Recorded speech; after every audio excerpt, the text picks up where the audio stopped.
If you start up a chess game as black and see your opponent play anything other than the move e4 and are all of a sudden confused or sad, then this video is for you. Today we're going to be talking about the Stonewall Dutch, which is a systems-based opening that you can play against anything other than e4 on move 1. So, for example, I would say this is the screenshot position of the Stonewall Dutch. White can play many different move orders, many different setups, as long as their pawn is not on e4, and black will get this system. So the bishop, the dark squared bishop, can come to d6, it can come to e7. We'll talk about the nuances, we'll talk about the differences. I made this opening repertoire for my students, and I wanted to make a video out of it because it is easier to follow. I tried to think of everything possible, ranging from questions I've been asked as to how to recapture certain pieces, when to capture, when to rotate, what to rotate first. Things I've seen in my games, things I've seen in my students' games, things I've seen in famous games. I tried to think of absolutely everything to come up with this opening repertoire, but to keep it simple because, let's face it, studying openings is not the funnest thing in the world. Study your endgames. They are the most neglected part of modern chess, unfortunately. They are also the funnest. You know, understanding over memorization, ironically, on an openings video I'm saying that. But let's talk about the strengths of this opening. So the strengths is that white can never play e4. You over control e4, you claim e4, you can outpost a knight on e4. This f-pawn extension along with the knight on e4 can allow for future rook lifts if you can envision over to the king side. No, I'm not hanging my rook. I'm talking about ideas in the middle game. Typically, especially against the fianchetto, you're going to rotate over to the light squares because you can't enter on the dark squares. You could enter on the light squares. So that'll be kingside attacking prospects. The drawback of this opening is, you guessed it, this light squared bishop. Look at this guy. It is stuck behind a barricade of light squared pawns, a garbage bishop. It could become good, has potential, especially if your opponents play positionally incorrect. Let's say they do not. The two main ideas for this light squared bishop are one, to rotate it over to h5, maybe trade it for a knight. A minor piece trade with the light squared bishop would benefit black because it is a garbage bishop. So that is one idea. You may think, hey, that's like 1, 2, 3, 4 moves to trade it. But it is a closed structure, so it's all about maneuvering. You have time to not waste tempo, but to use tempo to your advantage, we could say. The other idea is to bring the bishop over to the queen side, where it could be very good. For example, let's say you put your bishop on d6. This is the most common one, bishop e2 being the second most common one. We'll talk about the nuance there. But you see, if they go c5, this pawn extension, for example, positional mistake. You just slide back to safety, and then you would be able to use that to your advantage, either isolating their pawn on c5, or they're going to take it, and all of a sudden you have the open a file, and regardless of what they did with it, you have a good bishop on the light squared diagonals, whether it be to push for c5 and break open the center. Typically you don't want to do that. Stonewall Dutch should be closed, so it'd probably be more with a6 would probably be more common. So that is kind of just a synopsis. Again, very flexible opening. That doesn't mean there isn't nuance. We will discuss everything in this video, and if I miss anything, comment down below. I'll make another video on it. I'm kind of pumped for this. So without further ado, we are going to start from a queen's pawn opening, and you might be like, e6, why would you play e6 on move 1? Well, the reason I like to start with e6 is because if you start with f5, in my head, the Stonewall Dutch, the point is to stop e4. They can go e4, and it is the Staunton Gambit. The Staunton Gambit is not fun to play against, in my opinion. They give up a pawn for a bunch of activity. I tend to give good credit to gambits, and I believe this is a good one for white. So I would start with e6. Now, if they go e4, yes, it is a French defense. Spoiler, this is going to be a 2-video series for a whole opening repertoire for black against any of white's moves. So yes, they bring it into their territory with the French, but we're going to bring it right back into our territory, playing the Owens, an offbeat opening. This will be video 2 for black opening repertoire, complete black opening repertoire. And the Owens is one of the funnest openings in chess, in my opinion. But back to the game. We're going to start off with a Queen's Gambit setup. Now you go f5, get the knight on f6. And these moves are pretty automatic. I wouldn't say pre-move them because who knows, maybe your opponent will hang a queen or mouse slip. You always want to catch that if it is online. But these moves are pretty automatic. If they don't claim this diagonal in time, that is when, well, in time after you get this pawn structure, that is when you bring your bishop to d6. It is just more active here. And yeah, so if they don't claim the diagonal, you get your bishop to d6. If they do claim the diagonal, you get your bishop to e7. We'll talk about this or that position later. But here, this bishop on d6 is aiming at the king side. They are going to castle on the king side, and then we're going to castle and b3. So this is one kind of setup. I'm trying to give setups. It's hard to pick specific move orders because most of the time you're going to be able to do the same thing. I'm going to talk about all the moves where you need to do something differently, so we will get to there. So b3, since their knight is on b1 or not on b1, you can assume they're not going to go bishop a3 to trade off dark squared bishops. b3 here, they just want to go b2 with their bishop. And the center is locked, so you don't really need to worry about either of their bishops. You can push a lot of pieces in front of your king. Your king, ironically, is going to be safer even if you're extending pawns far into their territory. Now, I do recommend knight bd7. Sometimes my students ask about move orders, like should I go queen e8, queen h5 first? Should I go knight e4? You know, I want to get the rook lift. How do I do that? I recommend typically going knight bd7 first. I remember when I started playing the Dutch, I got punished for not developing my queen side, for neglecting my queen side. I got punished, and when I started going knight bd7, just like naturally in the middle game, I was able to add like one more attacker when it seemed I needed it most. And yeah, now I just love playing knight bd7 first because I'm not neglecting my queen side. I'm developing. Things are good. So I do recommend knight bd7. And then knight e4, queen e8 are pretty synonymous. Typically, I like going knight e4 first because they really shouldn't take it, which we will talk about. So may as well go knight e4. Give them the option to take it, get yourself in a better position, and then rotate over to queen e8. Queen e8 is specifically good against a fianchetto because you cannot enter on the dark squares. You could enter on the light squares, and then you can rook lift over and checkmate. If, you know, you can envision that, of course, that hangs a rook. They can also make moves. There is that. But okay, we're talking about ideas. So knight to e4, you get this knight in the center of the board. We'll go over that later, so I'm going to say they keep developing. So here's that screenshot position I've been envisioning, where the queen can go up, over, checkmate, dislodge the knight, stuff like that. And many of the times this pawn will go on g5, and it's nice to have this knight guarding g5. So now let's go into deviations. So back to the screenshot position. Let's say they didn't go bishop f4 so early that they allowed you to go bishop d6, but then let's say once you played bishop d6, they didn't like castle or just normal develop. Let's say they went bishop f4. Well, the point of this move is to get rid of your good bishop and leave you with your bad bishop. In essence, that's what it is. And you don't really have a choice. You don't want to like evade it and lose a tempo and then let their bishop stand on that diagonal. That's kind of like admitting that they won. So you should trade, but you should trade on your own terms. Double up their pawns.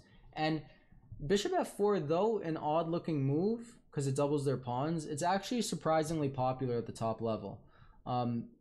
And we'll talk about how they use those doubled pawns. They use them to their advantage, and it is a good setup for white. Not saying it's not. So castles, e3, white is trying to make it resemble a good looking structure. Again, knight bd7 typically before knight e4, may as well throw it in. And yeah, so in the Dutch, our e4 square is basically their e5 square, right? We overextend guarding e4. That means they guard e5. And here, even with the doubled pawns, it's exemplified that this knight is very good. Typically, the knight on e5, you don't need to take it. You can typically leave it there. However, in this position, I do recommend removing the tension from the center, and we'll talk about why. Well, they could take this in two different ways, with the f-pawn, with the d-pawn. Let us talk about the f-pawn first. Regardless of which way they capture, we're going to go knight e4. They could take this knight. If they do take this knight, you're going to take with the f-pawn. You get the open f-file. Your queen is going to come up, whether it be g5, whether it be h4. You're gonna pose some problems to white. It's also not clear where his king is going. So let's say they leave the knight there and just develop. Bring a rook to the c-file. Looks pretty natural to me. Queen g5, adding an attacker on the bishop. again, if bishop takes, pawn takes, we have everything we want. So they kind of have to go rook g1, but they are also walking into a pin.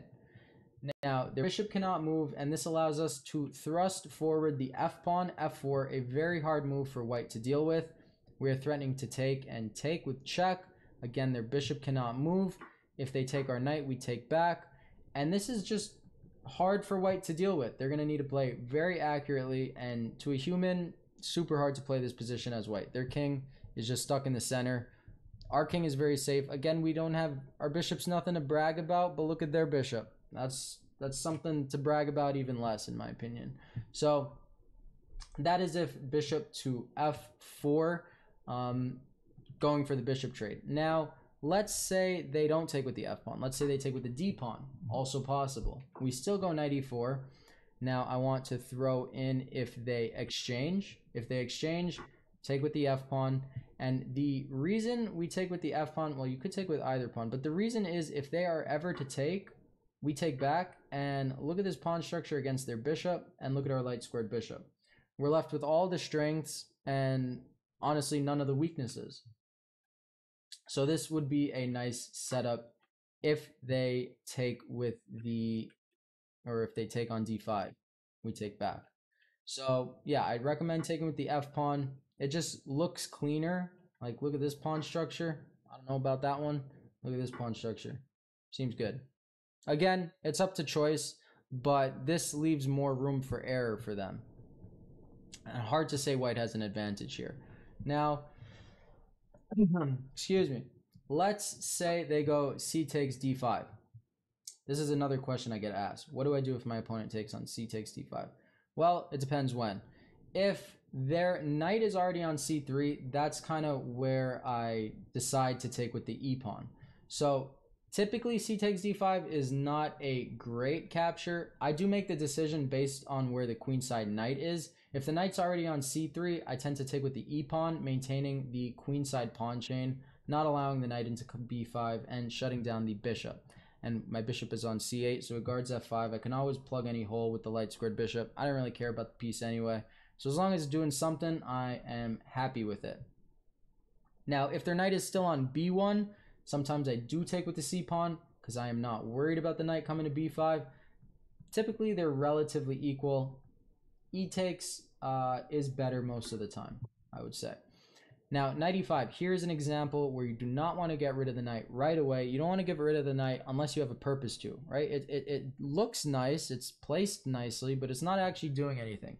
May as well jump your knight into the center of the board as well. Now, again, if they take, you take with the f-pawn. You have a great bishop pair now. And again, all the advantages, none of the disadvantages. I mean, this is their Catalan bishop. That is not what they were envisioning when they played the Catalan. Now, if they don't take, if they go f3, this is another example of not a great move by white. This pawn on f3 is never really a strong move. It just weakens their fianchetto too much. And I kind of want to bring up a position, like let's just say they did this and then f3. Like let's say their knight was not on e5. This is a very common sacrifice. It may not work exactly in this position, but just to show you that sacking idea, when you have a kingside attack, you can put them in a checkmating box easily. So should have added that type of idea. I can add to it. I can always make a second video, but f3 here. Well, we take the knight on c3. We cannot sack because our bishop does not connect to g3. They take back, and again, this knight d7 move. No reason to remove the knight. I would assume here, either they take and just help us gain a tempo and development, or they push. More likely they push. Now, if they push, their knight is super solid on e5, and we have this nice knight b6 idea. What knight b6 does in essence is that it gives us a reason to remove the knight. Because now when we remove the knight, we go knight c4, and this is just a great knight. It's an outposted knight.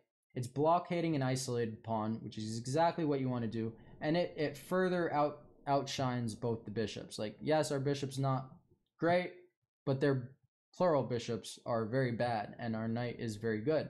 So a good position for white. I would play this with, I'm sorry, well, a decent position for white. I would play this with black any day of the week. Bishop's tied down. Your pieces are very coordinated. Easy to attack for black. Now, that is if they go f3. So now we're going to talk about a different nuance idea from a different move order, just to show you how flexible the Dutch is, in that the opening moves are typically the same at all times. Doesn't mean you don't need to think. Here's a position where you do need to think. If they go b3 and their knight is still on b1, the point you have to think is not to go bishop b2. They would develop the knight first, most likely then. The point is that if you castle, they go bishop a3, and they are forcing a dark squared bishop trade, leaving you with a bad bishop. So this was in a Magnus game when I first learned the Dutch, and definitely helped me understand the position more. So when they go b3, you got to not let them go bishop a3 without a cost. You got to go queen e7 to set up this battery against a3. Now, if they're stubborn and they're like, no, we are going to trade dark squared bishops, well, now they made a concession. a4 is white signaling he wants to force the bishop trade, but he made a big concession in structure that black can capitalize on. That is the b4 square. This is a great outpost that black will have for the rest of the game. So, for example, he gets the bishop trade, but we get the b4 square. You don't need to rush it, and keep in mind we're going to look over rook takes a3 as well, though I doubt you will get that. I tried to throw in everything I could think of. So castles, knight c2. This knight doesn't want to be on a3, so it starts to route into the game, starts to route towards the center, and b6. Point of b6 is bishop can go to the queen side. If this pawn were not here, maybe it's going to go to a6. So b6 is just a move to get the pieces out. Maybe also the rook on the 7th would be a great defender, a great rotator over. It'd be a faster way to get it into the game maybe. Knight to e5, claiming they're a good square. Bishop to b7, protecting that diagonal. And rook to c1, just getting their rook on the soon-to-be open c-file possibly. Now knight a6, aiming at b4. Yes, this rook is on the c-file, but the knight can't really move. I mean, it could, but then we claim b4, and we're happy. So I put in c takes d5, how to recapture. You have 3 different ways you could possibly recapture. Most infrequent, being good, is taken with the knight. Here, I know we said usually you take with the e-pawn. Here I would take with the c-pawn. Reason being is your bishop is not on c8. You don't want f5 to be a loose piece. Your bishop is on b7. You now have the open c-file. And think about it, they cannot move the knight, meaning we can claim the file faster than them and then ask some questions. So it's going to revolve around the c-file, this position, and yeah, this is I love when the pawns are like this. If it were up to me, I would take with the c-pawn always. It's just not always available, but I do like this structure, and you still have the e4 square. So I'd be thinking about like e4, g5, maybe even, again, rotating over, rook lifting. This idea is fantastic. It's fun, and it works great a lot of the time. Now, pins. No one likes to get pinned. However, the Dutch getting pinned, not so scary at all. Today, or right now, we're going to talk about this Dutch stemming from a ready. This is another possibility. And look, same exact position for black. So easy to play, so easy to learn. The Dutch is great. Bishop g5, we get pinned. We don't care. Castle. Taking is not so realistic. You would just take back. Why would they pin you to relieve the pressure so fast? Great question. I can't answer. So knight bd7. Now we're really not worried about the pin. Your knights protect each other. Your queen is free to rotate. You can also pose some questions to the dark squared bishop with h6. Does it want to go back and get trapped? Probably not. Does it want to go back? Feasible. We're just going to play normally. Most likely, I would assume they are going to take. Now, I recommend taking with the knight, because if you take with the queen, you're kind of jammed up. You're kind of cramped, so to speak. So, and you'd probably rotate to the light squares anyway after queen takes. So may as well uncramp yourself a little bit and rotate with the queen later on. Now, another common idea in the Dutch is to go g5. h6 makes it that much easier to go g5. Typically, the knight on e4 guards g5 and allows you to play g5. You can reference my other Dutch video where I beat the 2700. It was with this g5 extension, rook lift, h-file. You're going to see why I keep drawing these arrows to the h-file then. So here, again, I put an exchange. People always talk about how to respond if, they relieve the tension. Well, here you take back with the e-pawn because our bishop is on c8. We're going to go knight e4 and barricade against the light squared bishop. So development move, queen rotation, and knight to the center of the board. Now if knight takes, again, f takes, open rook, open bishop.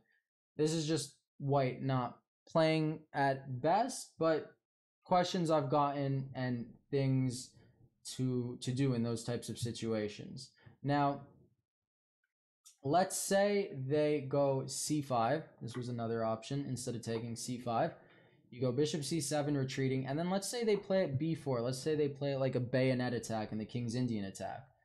Feasible. Bishop d7, don't go crazy on the king side. First, patch up some stuff on the queen side. And then rook f7, a very nice move. Very much like the King's Indian. It can rotate over to the king side, be an aggressor. It's a great defender on the queen side. Just the 7th rank is locked by you now and should be happy with that. Maybe even like a queen f8, rotating over. I don't know. It's a world of possibilities, it is chess. Now b5, rotation over to g7. And if takes, makes more sense to take with the bishop in my opinion. Though you could take with either. This, is as good as the bishop gets sometimes. Knight b5, we don't want to lose our dark squared bishop, so retreat it, maintain it. Now, if knight e5, you could just start pawn storming, and a pretty faulty position for white, I would say. I do like black's chances. You can time in a6, you can time ruining of the pawn structure, a knight jump, queen infiltration, pawn infiltration, all the above. You could just calculate from here. Now, we're not going to do a pure London, though you could play against a pure London with the Dutch. I have specific lines that I teach my students against the London, though you could play it against the London. So pretend this was a London. You would play it without putting your bishop to d6. You would play it putting your bishop to e7. Reason being, you don't want to trade on their terms. So you avoid the trade by going bishop to e7.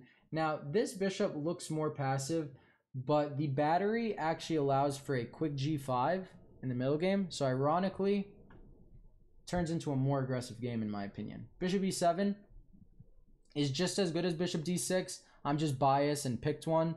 So bishop d6 typically. But if they go bishop f4, then you go bishop e7 because there's a reason to.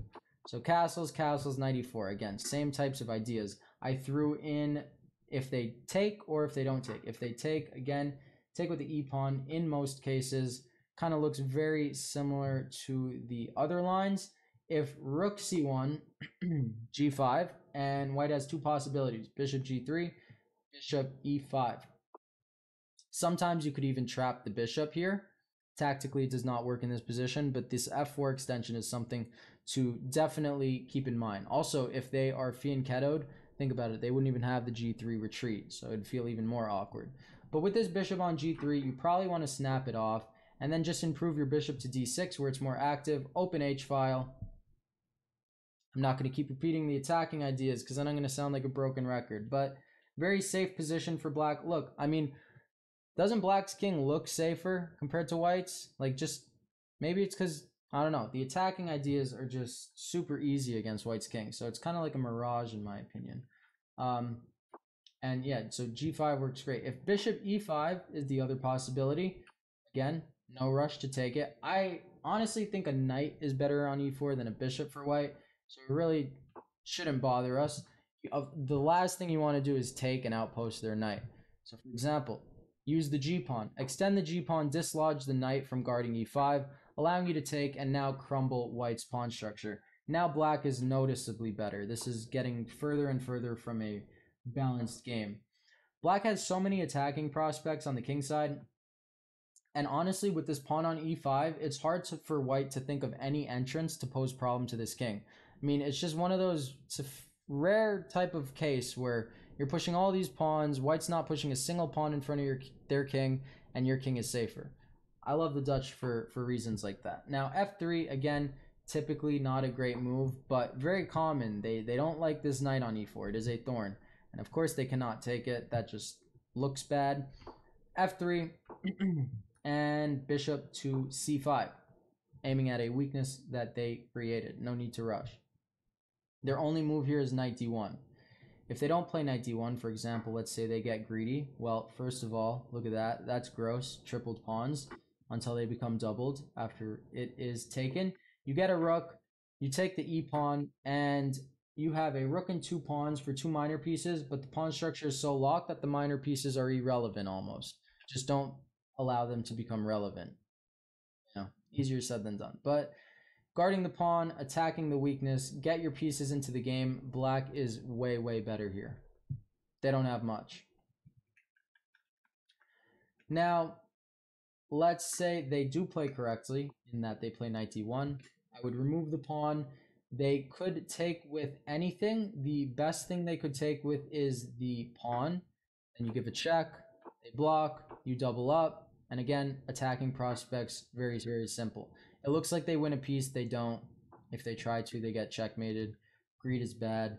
So they have to take. And yeah, wonky pawn structure. I'm telling you, the Dutch puts positions on the board that you're like, what is this?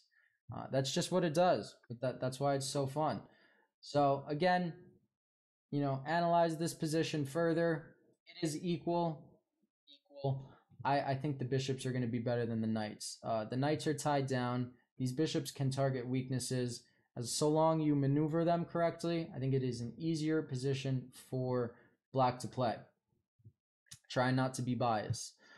If they take with the knight or the rook, just play it slowly. Retreat your bishop so that you don't run into any, for example, like you can imagine with the bishop here, if they take and you recapture back and they take the knight, your bishop hangs. Just get out of any of that. Like prophylactically stepping out of the way of trouble. Always a good sign.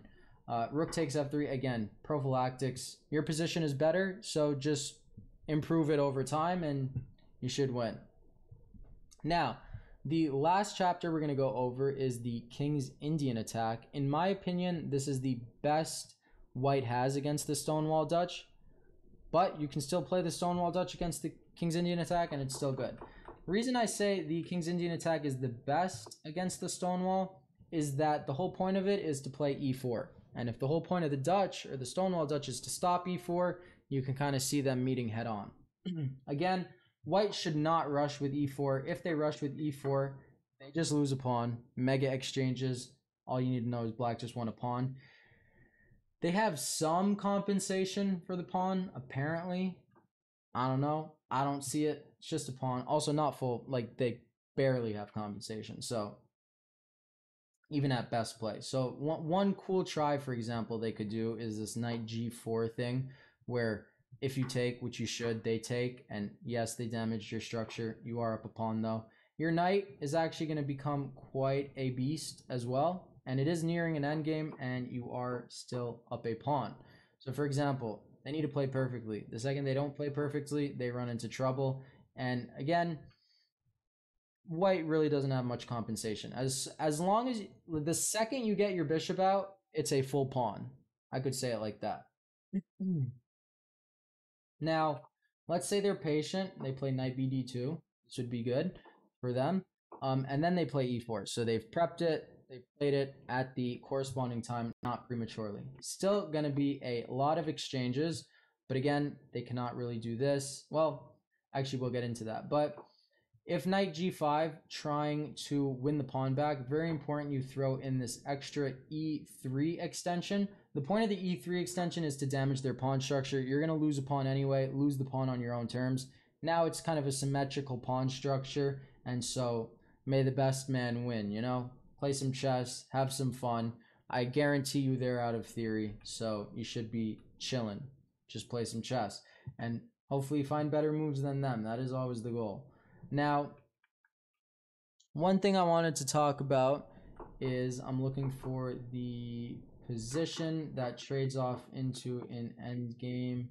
That is not it. Maybe it is under e4. Nope. Knight bd2. Hopefully I can edit this out. I don't know about my skills of editing yet. Oh, here it is. I don't know how I skipped this. My apologies. If they play knight bd2 and you get these great exchanges, I think I just cut the line early. They have this Zwischenzug in between move capturing check. Take with the pawn. It is an endgame. You don't really need to worry about king safety too much when you're not going to get checkmated. These are two good pawns for the endgame. Knight to a6. Principles are made to be broken. Don't put a knight on the side of the board unless it's a good knight. It's going to rotate over. You're going to push e5. You're going to get your bishop out. You're going to centralize your knight. You're going to trade a rook, claim the d file. Things are good. So that is why knight to a6, knight c7. This is an equal endgame. Study your endgames. You will have fun playing these types of positions. Now, the last thing I thought of while making this video that I actually did not input is going to play just kind of like a normal position and play a normal position. I thought of something that does arise sometimes, so disregard the move order. I'm gonna get this on the board. It's in my head, just gotta think of it correctly. The one time that it is not good to play knight bd7, or just one tactic to be aware of, is if you play some move like this, be aware of when they go bishop f4 and their knight is on e5 and your bishop's on d6 and your knight is on d7, cutting the connection between the queen and the bishop. Be aware of this knight takes c6 thing, because you have to take back, and they do win a pawn and they do win your good bishop. I will add the line to that in the study. Comment below your Lichess username if you're not a student and you want me to share this study with you. It's an opening repertoire study with all the moves, with notes and annotations that, explains absolutely everything I could have thought of. Let me know what I forgot. Sure, I missed some deviations. I could always make more videos on this. But yeah, I can't talk up the Dutch enough. It's a very fun opening. And this is going to be a series, a two-opening series or two-part series where against anything but e4, we play the Dutch, and if they play e4, we play the Owens. So 2 openings for a whole repertoire for black, for any color. That is insane. Like, you only need to study 2 openings. Doesn't get better than that. No one likes studying openings. It is boring. So getting into a comfortable middle game should be all that is sought after, and this will do that for you. So I hope you enjoyed today's video. Have a good day. Thank you for watching.